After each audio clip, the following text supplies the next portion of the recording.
Oke, kita akan masuk ke latihan soal beserta pembahasan materi matematika ya. Jadi untuk semester genap kelas 8 dimulai dari materi Pitagoras, kemudian ada lingkaran, bangun ruang sisi datar, statistik, dan peluang.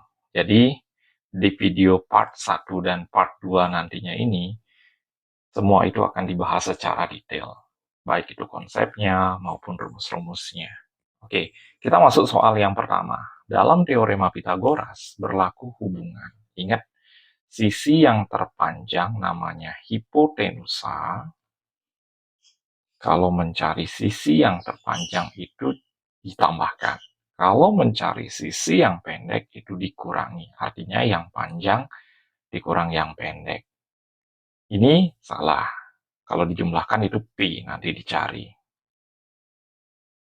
Yang ini R Q-nya sebagai pengurang salah, karena sisi terpanjang itu adalah P. Ini R sebagai yang dikurangi juga salah, karena sekali lagi P sisi yang terpanjang. Jelas ketika mencari R, yang termasuk salah satunya itu sisi terpendek, itu P kuadrat kurang Q kuadrat. Jadi jawabannya adalah yang P. Next, soal berikutnya di bawahnya untuk penerapan soal yang pertama ya. Jika segitiga siku-siku, panjang siku-sikunya adalah 4 dan 6, maka hipotenusanya. Ingat, hipotenusa itu adalah sisi yang terpanjang. Berarti di sini 4, di sini 6. Kalau kita mencari sisi yang terpanjang, itu ingat dijumlahkan. Kita langsung aja akarin. 4 kuadrat ditambah 6 kuadrat. Itu hasilnya adalah akar 16 ditambah 36. 16 ditambah 36 itu sama dengan akar 52. Jadi kalau disederhanakan, akar 52 ini menjadi akar 4 dikali 13. Nah, oke, salah satu angkanya bisa diakarin, itu otomatis hasilnya adalah 2 akar 13. Ya, jadi ini kita agak bahas cepat karena sudah ada video khusus yang membahas tentang teorema Pitagoras. Ya, nanti Kak akan sisipkan di link YouTube. Jadi apa namanya, setiap materi, video-video setiap materi bisa kalian cermati di sana lebih detail rumus dan pembahasannya. Oke, next soal berikutnya. Diketahui lingkaran pada gambar di samping dengan jari-jari 7 cm. Oke, ini mencari panjang busur ya. Ingat kalau mencari panjang busur, itu temennya harus keliling lingkaran. Kemudian di sini ada sudut pusat per 360 derajat. Berarti 135 per 360 derajat sama dengan panjang busurnya. Oke, PB gituin aja ya, per keliling lingkaran. 2 kali 22 per 7 kali 7. Langsung kita masukkan ke rumus ini. Kita coret 7-nya, berarti menyisakan angka 22 kali 2, itu hasilnya adalah 44. Berarti kali silang habis itu 138 kali 44 sama dengan 360 PB. Oke, jadi kali silang dia ya. Berarti 138 dikali 44 itu hasilnya adalah 6072 sama dengan 360 PB. Ingat yang ada hurufnya sebagai pembagi. Berarti PB-nya sama dengan 6072 dibagi 360.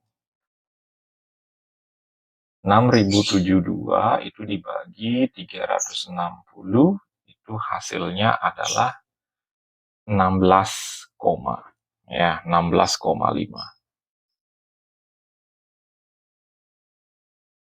Yang paling mendekati. Cuma hasilnya itu sebenarnya 16,9 ya. Oke, jadi jawabannya adalah yang C. Jadi ingat, kalau ditanya panjang busur, itu temannya adalah keliling lingkaran. Kalau yang ditanya nanti luas juring, itu temannya adalah luas lingkaran. Oke, next soal berikutnya. Diketahui panjang busur suatu lingkaran adalah 22. Jika sudut pusat yang menghadap busur tersebut berukuran 120, maka panjang jari-jarinya. Oke, dibalik soalnya. Kalau tadi jari-jarinya diketahui, ditanya panjang busurnya. Sekarang panjang busurnya yang diketahui, ditanya jari-jarinya. Oke, kita langsung masuk ke rumus saja. Sudut pusat per 360 sama dengan panjang busur per keliling lingkaran. Oke, kita akan cari dulu keliling lingkarannya ya. 120 per 360 sama dengan 22 per X. Ini kita sederhanakan. 1 per 3. Ya, nolnya dicoret, sama-sama bagi 12. Berarti X-nya otomatis 22 kali 3. 6.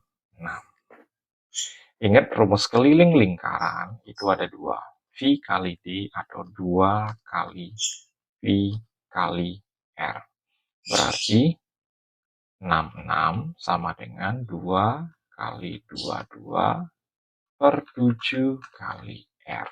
Jadi kalau seandainya ribet caranya menghitung, ingat angka di bawah itu dinaikkan ke atas jadi kali. 66 kali 7 sama dengan 2 dikali 22 kali R. Berarti R-nya otomatis 66 dikali 7 dibagi 2 dikali 22. Ini kita coret. 66 bagi 22 itu hasilnya adalah 3. Berarti sisanya 3 kali 7, 21 bagi 2. Itu hasilnya adalah 10,5. Oke ya. Jadi jawabannya adalah yang B. Next, soal berikutnya. Diketahui dua buah lingkaran pusatnya di PQ. Oke, ini kita berbicara garis singgung luar. GL sama dengan akar jarak pusat lingkaran dikurang R besar kurang R kecil kuadrat. Jadi jangan sampai lupa sama kuadratnya masing-masing. Oke, jadi kita cari terlebih dahulu sama dengan akar JP-nya itu adalah 26, berarti 26 kuadrat dikurang R besarnya yaitu 18 dikurang 8 kuadrat. Sama dengan akar 26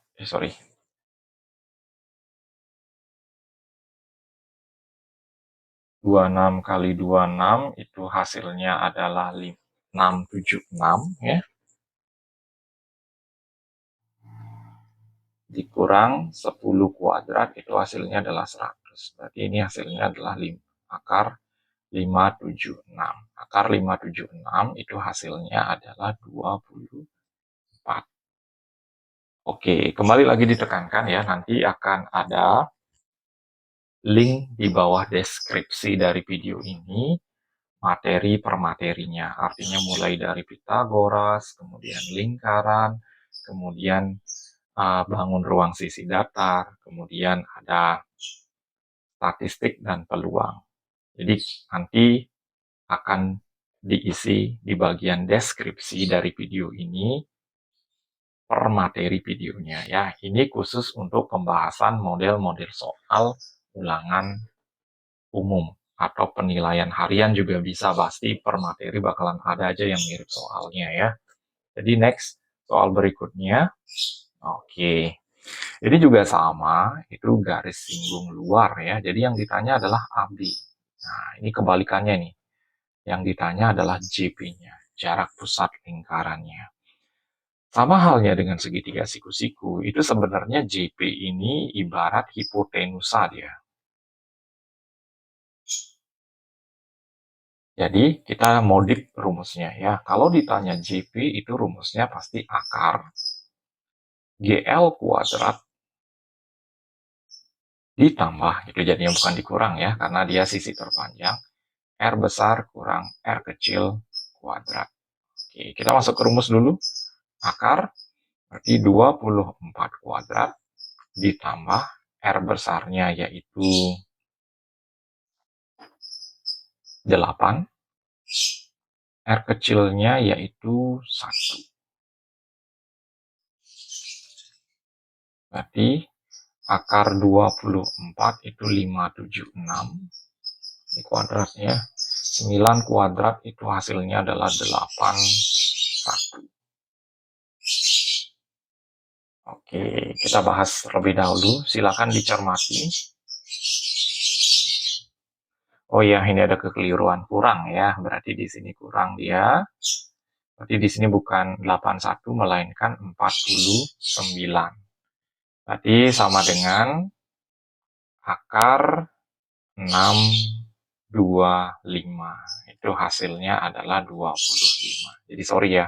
Ini kurang tadi di sini tambah. Jadi sekali lagi ini kurang ya. 8 kurang 1, 7. 7 kuadrat itu hasilnya 49 ya. Jadi jawabannya adalah yang A. Next, soal berikutnya. Volume kubus. Oke, volume kubusnya sudah diketahui. Ingat, volume sama dengan sisi kali sisi kali sisi. Atau sisi pangkat 3. Ya, jadi 343 itu sama dengan sisi pangkat 3. Berarti kalau nyari sisinya otomatis 343 diakarin pangkat 3. Jadi ekornya 3, itu kalian bisa coba-coba apakah mungkin 7. Oke, benar ya. Jadi 7 sisinya. Kemudian kalau mencari luas permukaan, itu rumusnya adalah 6 kali sisi kali sisi. Berarti 6 kali 7 kali 7. Berarti 49 kali 7. 49 kali 6. Itu hasilnya adalah 294 cm persegi. Kalau di sini masih cm dia. Karena yang ditanya luas permukaan. Itu harus persegi dia.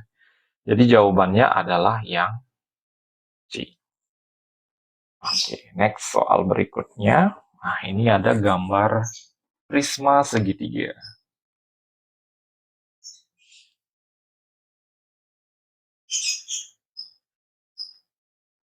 Oke, yang ditanya adalah luas permukaannya. Luas permukaan prisma itu rumusnya adalah 2 dikali luas alas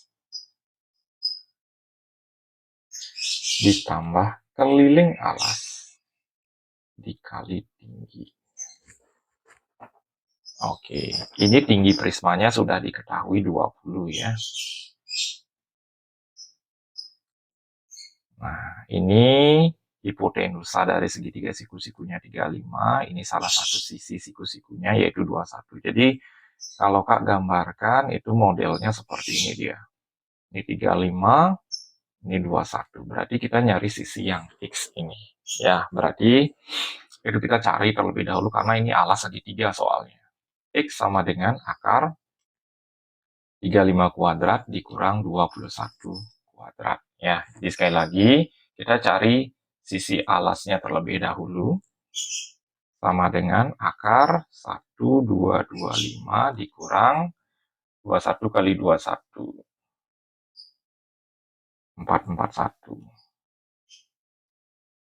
Oke, berarti 1225 dikurang 441. Itu hasilnya adalah akar 784.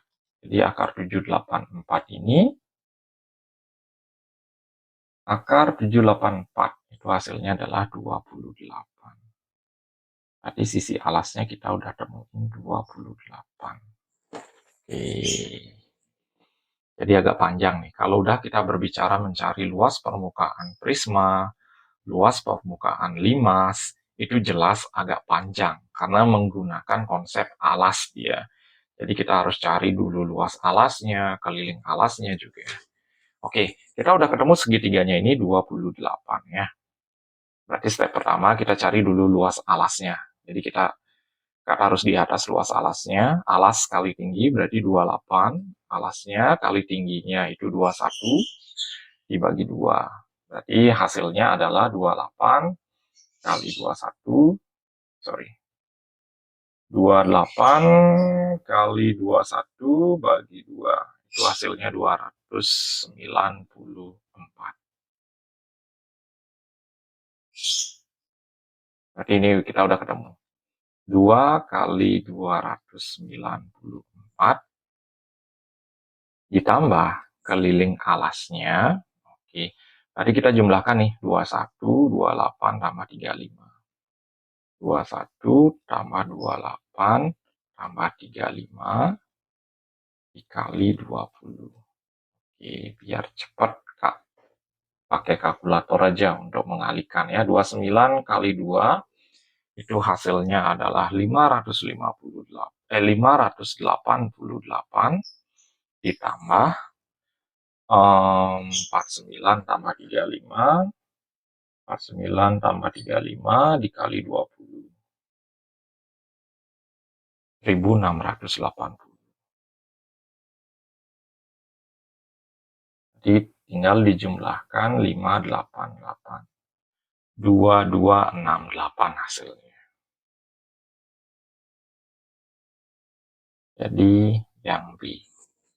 Oke, silakan pelan-pelan dicermati terlebih dahulu. Jadi sekali lagi kalau kita berbicara limas ataupun prisma itu memang agak panjang dia caranya ya. Oke, next soal berikutnya. Diketahui sebuah limas alasnya berbentuk persegi dengan panjang sisi 8. Jika tinggi limasnya 12, maka tentukan volumenya. Oke, kalau mencari volume gampang ya. Volume limas itu sama dengan 1/3 dikali luas alas dikali tinggi limasnya. Yaitu tinggi limasnya adalah 12 cm. Berarti 1/3 kali luas alasnya yaitu 8 kali 8 kali tingginya itu 12. Ini kita coret. 12 bagi 3 itu hasilnya adalah 4. 8 kali 8 itu 64. 64 kali 4. 4 kali 4, 16. Berarti ada ekornya, jawabannya ekor 6. Oke. 6 kali 4, 24 tambah 1, 25. Berarti 256. Jawabannya adalah yang A. Ya. Kalau luas permukaannya kita harus bedah terlebih dahulu gambarnya. Jadi gambar dulu, kemudian kita mencari tinggi sisi segitiganya masing-masing ya. Oke, next soal berikutnya. Data penjualan beras dari toko sembako pada 5 minggu pertama. Rata-rata. Oke, kalau berbicara rata-rata, ini sudah masuk ke materi berkaitan dengan statistik ya. Kita lihat dulu masing-masing. Kalau modus itu udah pasti hari Kamis ya. Karena paling banyak terjual. Jadi kalau bicara modus itu adalah dengan data dengan frekuensi tertinggi dia. Itu nanti jawabannya adalah Kamis. Oke, kita isi dulu. Ini Senin 20 ditambah Selasa 50 ditambah Rabu 40 ditambah Kamis 70 ditambah Jumat 30. 100, 190, 210. Berarti 210 dibagi 5. 21 bagi 5, 4. 4 kali 5, 20. 10 sisanya adalah 2. Jadi 42 kuintal. Jawabannya adalah yang C.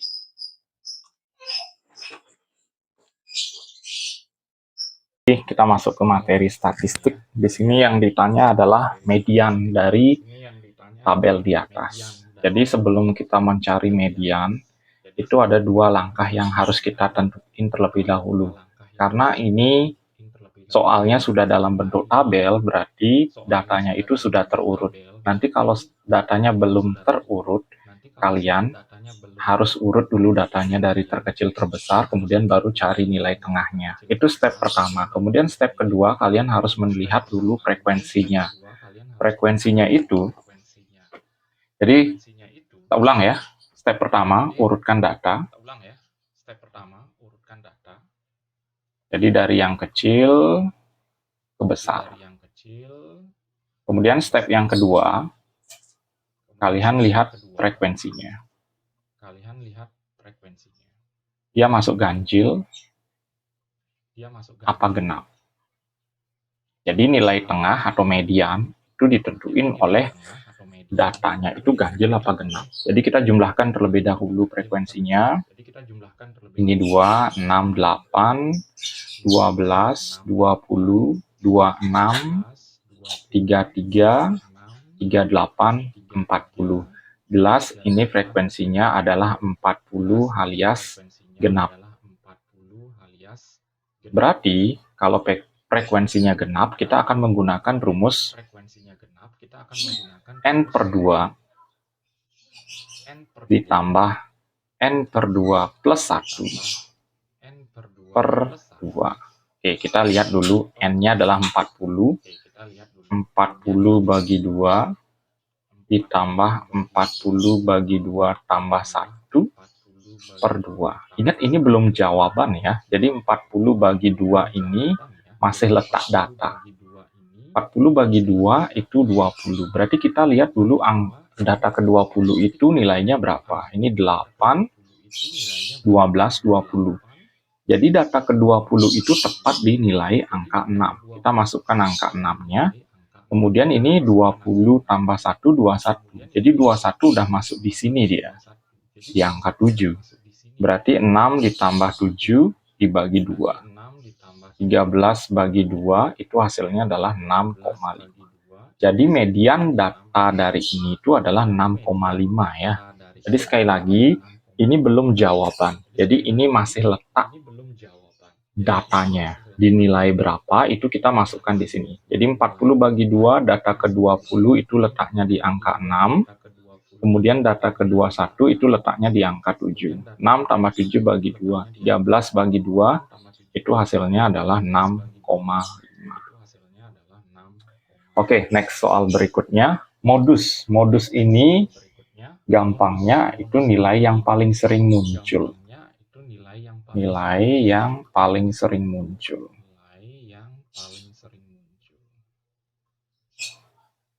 Oke, kita lihat dulu 75 cuma sekali muncul, 80, 80 dua kali muncul, 90-nya itu 3 kali muncul. Jadi jelas ya, frekuensi. Modusnya itu adalah 90 ya. Oke, jadi sekali lagi, modus itu adalah nilai yang paling sering muncul atau nilai atau data dengan frekuensi yang terbanyak ya. Oke, next soal berikutnya. Dalam sebuah percobaan, nah ini sudah masuk ke dalam peluang ya. 3 uang logam. Jadi kalau 3 uang logam itu sampelnya ada, ruang sampelnya itu ada 8. Berarti udah pasti nanti nilai peluangnya itu udah pasti per 8. Oke, nilai peluang munculnya ketiganya angka. Kalau ketiganya angka, itu kalau kita buat diagramnya, itu cuma punya kemungkinan hanya 1. Berarti jelas peluangnya itu kemungkinan dia muncul, atau jumlah kemungkinan dia muncul per total ruang sampelnya. Jadi ini 8 ini adalah ruang sampel. Jadi jelas ya, jawabannya gampang ini. Kalau peluang itu sangat gampang materi. Ini 1/8. Ya. Next soal berikutnya. Sebuah dadu berisi 6. Maksudnya 6 angka ya. Jadi 6 angka 1, 2, 3, 4, 5, 6. Berarti ruang sampelnya itu ada 6. Peluang munculnya faktor prima dari 6. Jadi perkalian dari angka 6 itu 1 kali 6, 2 kali 3. Jadi itu faktornya. Faktor dari 6, 1 kali 6, 2 kali 3. Tapi di sini kita fokusnya adalah faktor primanya, atau faktor yang termasuk bilangan prima. Itu cuma ada 2 angka, yaitu angka 2 dan 3.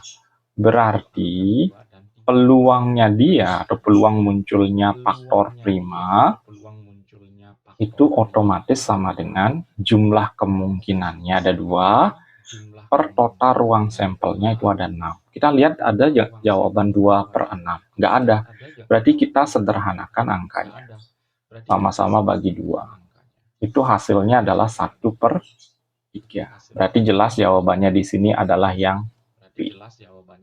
Oke, next soal berikutnya. Tinggi rata-rata 8 pemain voli itu adalah 176. Keluar, berarti nanti dikurang ya. Tinggi rata-ratanya menjadi 175. Tentukan tinggi rata-rata permain yang keluar. Oke. Berarti pertamanya 8, keluar 2, itu otomatis nanti rata-ratanya terakhir adalah 6 orang jumlahnya. Jadi 6 ini didapat 8 dikurang 2. Pertama ada 8 pemain, kemudian keluar 2. Ini asal dari angka 6 ini. Ternyata rata-rata dari 6 orang ini yaitu 175.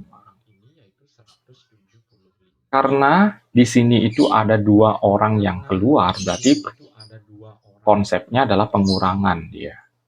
2 kali X. Jadi kita cari rata-rata 2 orang ini berapa. Yang semulanya itu ada 8 orang dengan rata-rata 176. Oke. Jadi ini teknis perkaliannya. Jadi ini biasanya keluar di penerapan perhitungan rata-rata atau min dalam kehidupan sehari-hari biasanya ya. Oke, setelah itu ini dikalikan bawa ke sini dia. Berarti 175 kali 6 dikurang. Nah ini bawa ke sini jadi minus dia. 8 dikali 176 sama dengan min 2x. 176 kali 5 itu hasilnya adalah 1050 dikurang 8 dikali 176. Itu hasilnya adalah 1408 sama dengan min 2x. Jadi 1050 dikurang 1408 ya. Itu hasilnya adalah min 358 sama dengan min 2x, berarti x-nya otomatis 358, min dengan min itu dicoret jadi plus, bagi 2. Itu hasilnya adalah 358 bagi 2. 179. Jadi tentukan tinggi rata-rata pemain yang keluar ini, otomatis jawabannya adalah 179 jawabannya. Kenapa ini kurang? Karena ada 2 orang yang keluar. 2 kali X yang tidak diketahui rata-rata 2 orang ini. Kenapa ini 6? Karena pertamanya 8 pemain, kemudian keluar 2. Jadi 8 kurang 2 ini 6. Ini rata-rata terakhirnya. Oke, next soal berikutnya. Dalam suatu kantong berisi 10 kuning. Oke, kita catat dulu. Karena ini masuk peluang, kita cari dulu sampelnya totalnya ada berapa sih? 10 tambah 5 tambah 20. Nah, berarti sampel akhirnya itu ada 41. Satu kelereng diambil berwarna putih dan tidak dikembalikan. Oke, putihnya diambil.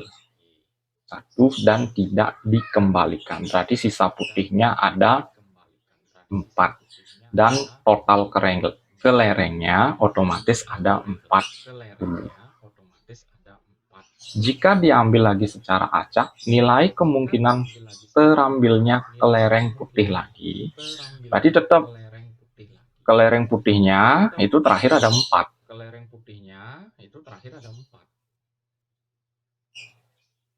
4 per kelereng terakhir setelah diambil dan tidak dikembalikan lagi itu ada 40. Jadi peluangnya kayak gini dia jadinya. Kalau disederhanakan otomatis hasilnya 1/10. Jadi ingat kenapa ini dikurangi, karena diambil tapi tidak dikembalikan ya. Jadi berkurang jumlah putihnya ada 4 dan total kelerengnya jadinya 40 karena udah diambil tanpa dikembalikan. Itu konsepnya ya. Next, soal berikutnya. Diketahui segitiga dengan panjang sisi yaitu 6, 8, dan 9. Oke. Ini sebenarnya ada pembahasan di video, nanti akan disisipkan di video YouTube ini, ada linknya di bagian bawah ya. Kira-kira dia itu termasuk segitiga apa? Oke. Jadi kalau udah sama hasilnya pasti segitiga siku-siku ya. Kalau lebih besar sisi terpanjang kuadratnya itu nanti segitiga tumpul. Kalau lebih kecil itu segitiga lancip. Jadi kita buktiin. Kita ambil yang terpanjang. 9 kuadrat titik titik titik titik 6 kuadrat tambah 8 kuadrat. 9 kuadrat 81 titik titik titik titik titik 36 tambah 64. Ini hasilnya udah pasti 100. Nah, jadi 100-nya yang lebih besar. Karena hasil penjumlahannya ini lebih besar, itu otomatis jadinya segitiganya lancip. Ya, ya. Ini Pitagoras nih. Membuktikan dia segitiga lancip, tumpul, atau siku-siku. Next, soal berikutnya. Kapal berlayar ke arah barat. Dari pelabuhan A ke arah barat. Oke, baratnya ke sini ya. Sejauh 90 km. Dilanjutkan ke arah selatan. Yaitu titik C 120 km. Berapa jarak antara A dengan C?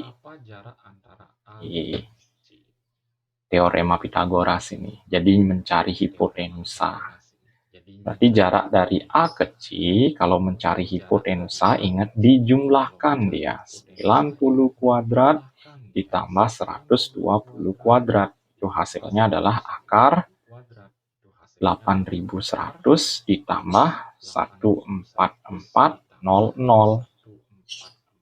Itu hasilnya adalah 8100 ditambah 14400.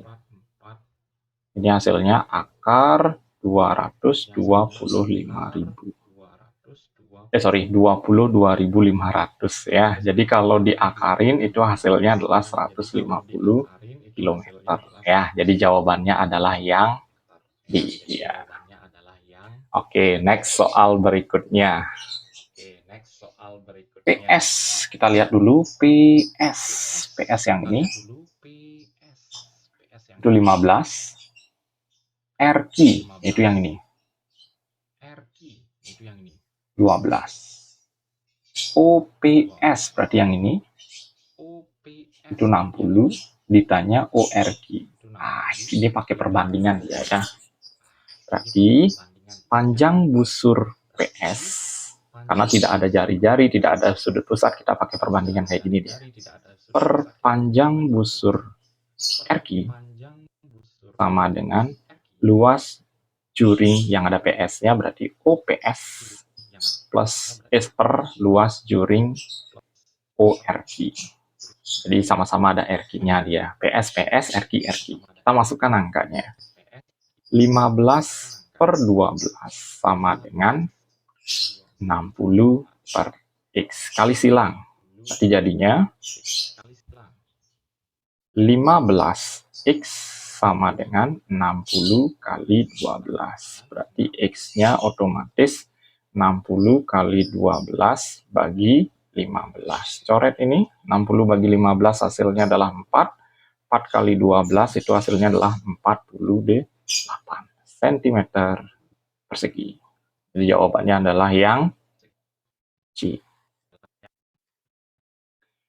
Oke ya, jadi tidak ada sudut pusat, jadi kita nggak perlu mencari dengan konsep sudut pusat. Tidak ada jari-jari, berarti kita tidak memerlukan yang namanya keliling lingkaran sama luas lingkaran. Jadi rumusnya sudah ada di pembahasan-pembahasan sebelumnya ya.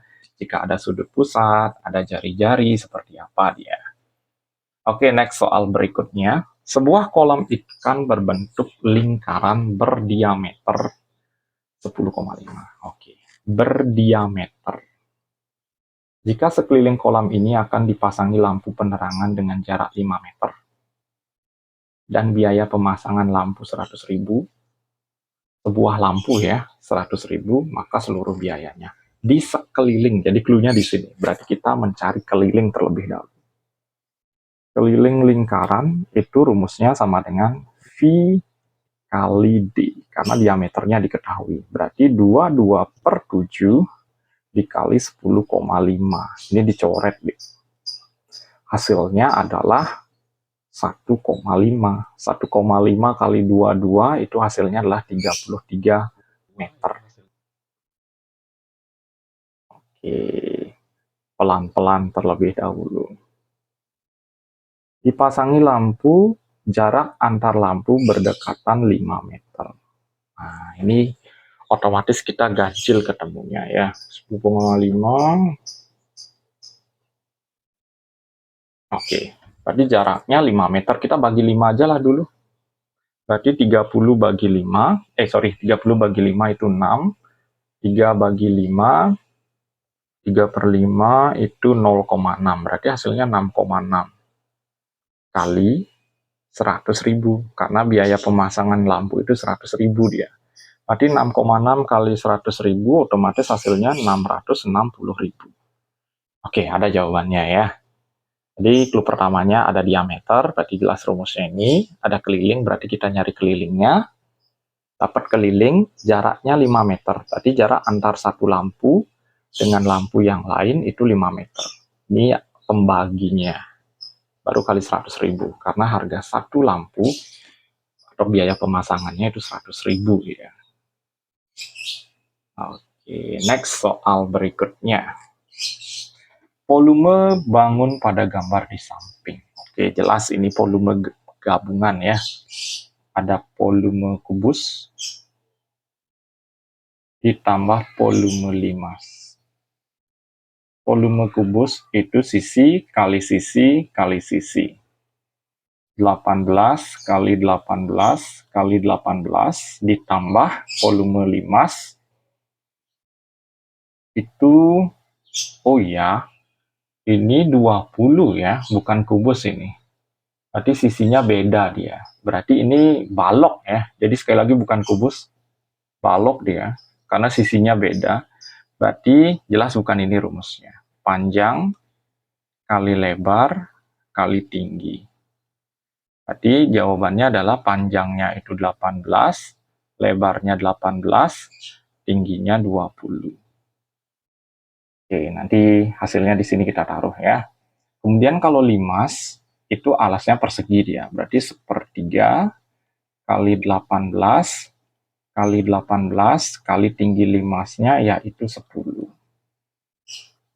Berapa hasilnya? Oke, kita cari ya. 18 kali 18 kali 20. Itu hasilnya adalah 6.480. Berarti ini udah pasti bukan jawaban dah. Kemudian 18 kali 18 kali 10 bagi 3. Itu hasilnya adalah 10/80. Ini kita tinggal jumlahin aja. 0, kemudian 8 tambah 8, 6, 1, 5, 7, 5, 6, 0. Berarti jawabannya adalah yang D. Jadi yang tadi ini bukan kubus ya, balok, karena ukurannya berbeda dia, 18, 18, dan 20. Jadi bukan kubus ya, jadi ini salah nih. Oke, next soal berikutnya. Sebuah huruf dipilih secara acak dari huruf dalam kata kita bisa baik. Oke, kita hitung dulu ruang sampelnya. 4, 4, 4. Berarti sampelnya itu ada 12. Peluang terpilihnya huruf A, kita lihat A-nya ada berapa nih? 1, 2, 3. Oke, berarti peluang terpilihnya huruf A, jumlah huruf A-nya ada 3 per 12. Kalau disederhanakan, sama-sama bagi 3, itu hasilnya adalah 1 per 4. Nah, udah jelas ya. Jawabannya adalah yang A. Jadi peluang itu materi yang gampang ya. Next, soal berikutnya. Banyaknya anggota ruang sampel sekeping uang logam dan dadu. Ingat, sekeping uang logam itu 6. Sekeping dadu, sebuah dadu itu 6. Kemudian sekeping uang logam itu 2. Tinggal dikaliin aja ya. Hasilnya adalah 12 dia. Oke, next soal berikutnya. 2 dadu bermata 6, maksudnya jumlah matanya ada 6, dilempar secara bersamaan. Peluang munculnya mata dadu berjumlah 5. Oke, ini berjumlah 5. Karena 2 buah dadu berarti saling berkaitan dia. 1, 4. 4, 1. 2, 3. 3, 2. Berarti total kemungkinannya ada 4. Sampel 2 buah dadu, itu kembali diingat ya, totalnya adalah 36. Berarti peluangnya munculnya jumlah 5 itu adalah 4 per 36. Atau disederhanakan, sama-sama bagi 4, itu hasilnya adalah 1 per 9. Jelas ya, jawabannya adalah yang D. Oke. Peluang seorang diterima untuk bekerja di suatu perusahaan itu 0,15. Berarti maka banyaknya yang tidak diterima bekerja. Ini peluang bukan A ya. Berarti peluang bukan A dia. 1 dikurang peluangnya si A. Jadi peluang yang bukan atau bukan A gitu istilahnya ya. Jadi yang tidak diterima yang diterima itu 0,15. Berarti yang tidak diterima berapa? Jelas 1 dikurang 0,15. Itu hasilnya adalah 0,85. Nah, karena ini ditanya jumlah orang, mirip dengan frekuensi harapan dia ya. Jadi kalau kita berbicara frekuensi harapan, peluang dikali banyaknya percobaan. Bisa kok dikaitkan ke sini dia. Jadi ini peluang yang tidak lolos itu 0,85 alias 85 per 100.